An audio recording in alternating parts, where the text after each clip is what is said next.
In this video, I will quickly show you how to create forms on monday.com to collect information automatically. First, go to monday.com and sign in to your account.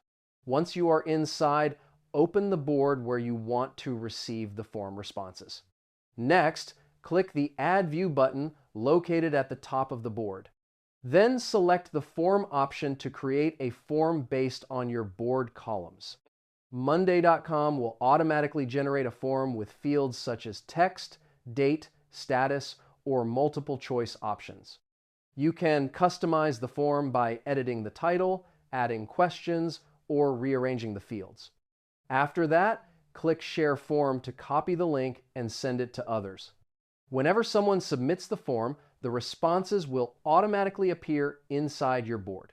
This makes collecting information easier and keeps everything organized in one place.